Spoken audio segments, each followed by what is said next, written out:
Hello, Santa Rosa Symphony subscribers and donors. With this 8th and final recital today, and our 8th and final orchestral program streaming this month, we have reached the end of a season unlike any other. A season that perhaps would have been unthinkable a year ago, when we weren't even sure if there was any way to get back on stage. It's been very interesting now in May, pretty much every day, to see a different orchestra announcing their return to the stage. But it's important to remember that as pretty much every orchestra has found a way back on stage right around now, it took the very few orchestras like ours back in October to take that leap, to take the risk of getting back on stage, finding a way to connect with our community virtually. It took orchestras like ours doing that to provide the model so that everyone else could kind of jump on the bandwagon later.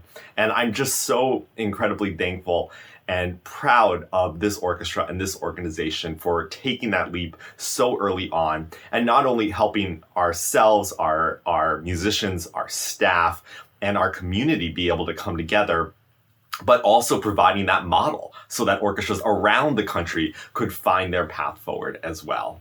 So thank you so much for taking this journey with us. We miss you so much. We can't wait to be in the concert hall with you. But I hope you've enjoyed some of the silver linings of the season. For instance, getting to see our musicians more up close in these virtual programs, getting to know them a little bit better in these programs, as well as through this recital series, getting a really fun, informal look at some of the incredible soloists that would normally join us during a season. So thank you so much for being here with all of us, and really looking forward with great optimism and confidence to the future. I know that the hard work in many ways begins now as we look to return to the concert hall with all of you, our beloved audience. But at the same time, I think we have shown that kind of resiliency, that this community is so well known for. Whether it's wildfires or the pandemic, we have found a way forward, found a way to stay strong together. And I feel very optimistic looking forward that once again, we will be back in the concert hall having incredible musical experiences again. It seems appropriate to finish off our recital series with a look towards the future with violinist Julian Rhee. Spoiler alert, Julie and I are really good friends. I knew him, what has it been now? Maybe 8 years ago when he was 14 years old, still living in Milwaukee, and I was the assistant conductor for the orchestra there. And in our little chat, I give a little bit of background on how he won a concerto competition, and we first worked together with the Milwaukee Symphony. But we've done several performances with different orchestras around the country over the past couple years. And I think he is so representative of the bright, shining future that music has, that orchestral music has, when you have such an incredible spokesperson like Julian, who has such a wide range of interests, so well spoken, and brings so much joy to his music making. I mean, that's what you'll sense from his recital. When I'm on the podium and he's playing, everything is just so happy and wonderful, and he exudes this absolute joy when he's performing. And I've only seen that from some of the best soloists in the whole world, and I'm so delighted to be able to support his career as it takes off. He's won so many competitions recently, and really started to now get around playing with a lot of different orchestras, even while he's still studying at the New England Conservatory. So very delighted to be able to introduce him to you today, but certainly you can look forward to seeing him on stage with the orchestra very soon, so you can witness that kind of artistry in person. So thank you once again, and please enjoy today's conversation and recital with Julian Rhee. So, Julian, this is a funny conversation to have in some ways, because you and I chat quite a bit, and we're pretty much always up to date on what's going on in each other's lives. But thank you so much for recording this great recital for the Santa Rosa Symphony, and really, obviously, sorry that we can't, be performing together right now doing Mozart 5. But obviously, that'll be one of the first things we come back to, next season is we can't wait to have you back in person, making some music with us. But how are you, man? Where in the world are you? How are things going? Good to see you. Yeah, no, thanks for the opportunity to let me record and still get to interact with your audience in some capacity. I'm in Boston right now, so I'm finishing up my semester here at New England Conservatory. We were talking before, I've got a couple weeks left now to finish out the semester, and then I'm headed back home to my home in Wisconsin in the middle of May. And then summer's going to begin, so school's winding down. So, I mean, you've had a really, interesting past season. Of course, for every performing artist, it's been such a challenging time. But you've had to navigate both your performing career and, of course, going to school still. So, what has your past year been like? What have there been any particular challenges? Anything that's been, well, obviously a lot of things have been different, but how have you navigated this past year in those two different areas? No question.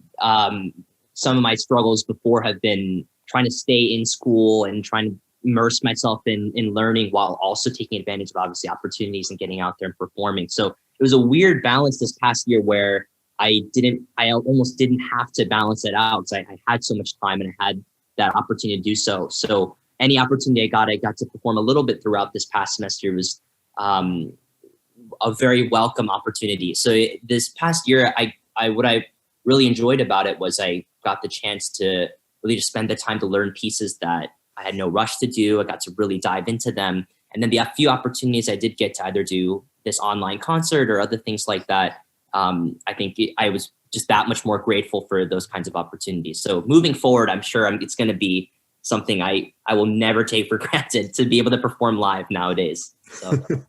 Yeah, I hear you. Well, let's talk a little bit about your background. I love talking about you because I got to know you when you were 14, and it was just your name on a piece of paper saying that you were one of the finalists in a concerto competition and you were going to play the Brahms Violin Concerto. And I remember thinking that's the most insane thing I've heard, that a 14-year-old would be playing the Brahms Violin Concerto. Like, this is going to be terrible. No one can possibly do this. And then proceeding to get up there with you. And I was like, who is this little kid? And then it was unbelievable how you played. I mean, the orchestra, everyone just like sat up straighter. And it was like, it was like having this world-class soloist playing with us suddenly. One of the most incredible experiences I've ever had. And of course, we've been friends since then. But what a wonderful first experience we had together with the Brahms Violin Concerto. And then later, we came back, we did the full Brahms with the Eugene Symphony. And we did a San Diego Symphony, I think. So, and Pittsburgh, that's right. We worked together a lot. I think you might be the soloist I've worked with the most. Right. But anyways, okay. So that's kind of set the stage for just, the kind of talent you were bringing to the stage when you were that young. But how did it start at the beginning? I mean, were you 1 year old when you were playing violin? I mean, how did you get started, man? Well, first, I appreciate the kind words. It's been great to work with you over the years. And it's funny, I remember telling this story a few times to people where I usually hear people say that, they heard a recording and they just got inspired when they were young. And quite frankly, my story was very kind of interesting, I suppose, in some ways, because my mom really loved violin and she kind of put the violin in my hands around 4 or 5. So then I started playing, didn't really know, what I was going to be doing with it until probably I'd say around middle school, I started taking it a little more seriously. So I'd have to give a lot of the credit, I got to say, to my mom, who pushed me to do it. And then I obviously got to a point once I was maybe 12, 13 years old that I started to really be self-aware of how much I enjoyed doing. And playing with you at the Milwaukee Symphony was one of those kind of first opportunities that I got to really feel that I was loving what I was doing at that point. So it was a bit of a late realization for me, I'd say. Yeah. Wow. Well, and then it just kind of took off. I mean, I think one of the great things I love about talking to you and your playing and everything is, you do bring a larger sense to your playing. It's not just this is all I've been doing my whole life is locked in a room and just playing violin, but you obviously have other interests. You bring a lot of thought, to your music making, which, is so important in what we do. It's not just playing the same 5 violin concertos over and over and over as best you can, but actually, trying to tell a story with what you do. And I remember being so impressed when you came out to Eugene and we actually had you teach a master class. to students who are pretty much your age, and yet, it was so wonderful. I mean, everyone in the room was just immediately taken with what you were doing, and you were so clear and humble about what you were talking about, and that was just incredible to kind of watch you navigate something like that so incredibly well. So I gotta ask, I mean, when you're not practicing all the time, what are the other things you enjoy doing? That is a great question. Recently, this past year, especially now that I'm starting to live alone, I started getting into cooking. So I've been really enjoying making either Korean food or any other kinds of foods. I guess I started with a lot of Korean food because I'm Korean, but other than that, I've always been a big kind of movie person, especially kind of older movies. So, just watching movies like Shawshank Redemption or something, getting into the classics. I love movies, or definitely reading books. So, but cooking has probably been the most primary thing that has been taking up my time and giving me a lot to look forward to when I'm kind of living here alone and making food for myself. So it's a good skill to develop during the pandemic, right? Yeah, definitely. I remember probably my freshman year of college, since I was living in the dorms, I didn't really need to cook. So I started cooking a little bit with my mom at home, but now that I kind of got thrown into the fire here, living alone this past semester, it's gotten me loving cooking. So yeah. Well, hey, let's finish up just by what are the things that you're looking ahead to? What are you up to this summer? And I guess sort of what's happening next season. Obviously, we'll have you in Santa Rosa, but what are the things that you're looking forward to in the future? Well, I mean, this summer, I'm excited to kind of participate in some festivals. So I'll be at Ravinia Festival in Chicago. So that'll be something I'm really looking forward to, meeting some people. And then in the following season, just traveling and getting to, I'll have some performances to do all around. But I think the exciting part of next season will just be to see how kind of things get back on the map with, meeting audiences in whatever capacity that is. And I've always loved traveling. So just even doing the minimal amount of that is something I'm going to be just so excited to do, balancing out all on top of the fact that next year we'll have most of our school back in session. So we'll have a lot of our students back, kind of get to meet some new people and interact at school, because this semester has been a little bit odd. But that, like you were talking about earlier, that balance of kind of a full school life and then hopefully doing some more performing, all those things I'm excited to kind of get back to balancing. Yeah, for sure. Well, we can't wait to welcome you in person to Santa Rosa, but what a little treat today for our subscribers and donors to get a chance to kind of see you up close and see some of the just your incredible artistry. I love that you're doing the Brahms Sonatensatz. You and I played that together. We got to do that again when you come out. Maybe we'll do that as an encore. We will. Yeah, we'll definitely. Yeah, I needed to throw that piece in there to just announce that connection we had. So. My man, I love it. All right, Julian, take care, and looking forward to connecting with you soon. And thanks again for joining me today. Thanks so much. Good to see you.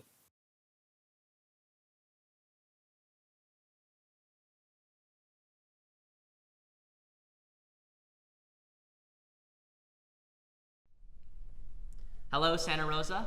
My pianist Beilin and I are very excited to be performing for you from beautiful Nichols Hall here in Evanston, Illinois. Although we wish that we could be with you interacting together in person, I send my best to the musicians from the Santa Rosa Symphony, Francesco, and to all of you tuning in from afar. We have a very exciting program for you today, and we're going to start off with a piece that actually has a very special connection between Francesco and I.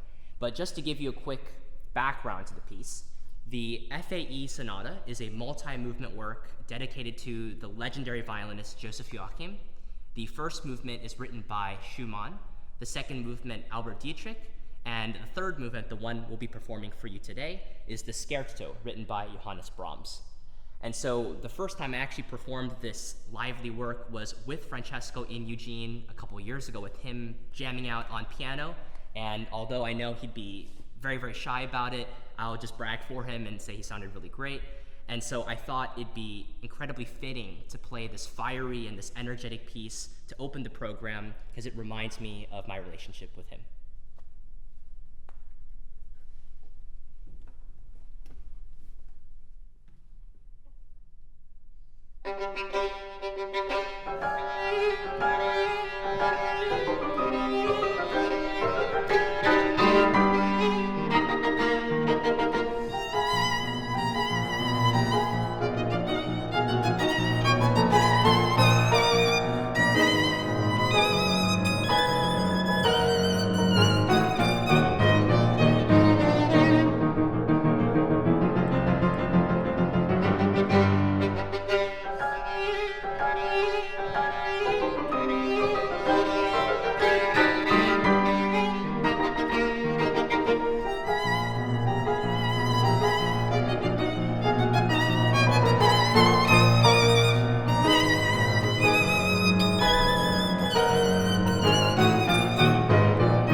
So the next piece on our program is a work that I think really captures the essence of Schubert. His Rondo Brillante in B minor opens with this very grand andante.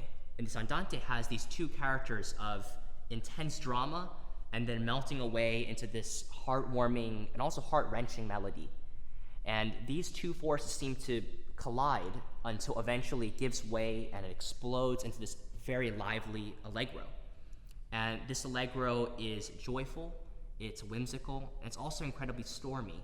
And this whirlwind of emotions takes us on so many twists and turns.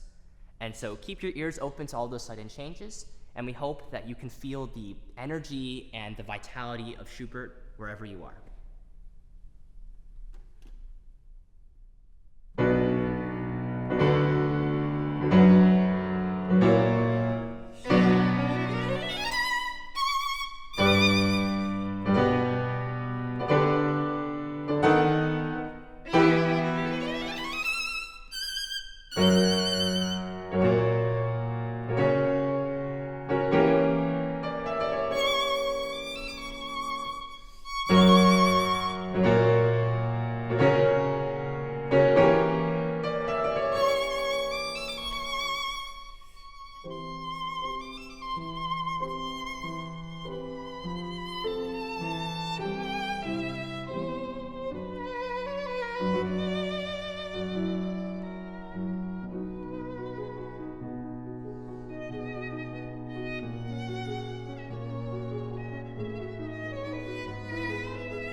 And so the final work on our program is a piece that's not so commonly known, written by the Italian composer FRANZ Ries.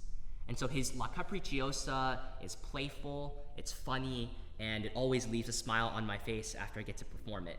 And so we thought this would be a really fitting way to end this program. So we thank you so much for tuning in and for being a part of this music making. And we have our fingers crossed for some in-person interaction very soon. So thank you again, and we hope to see you in Santa Rosa very soon.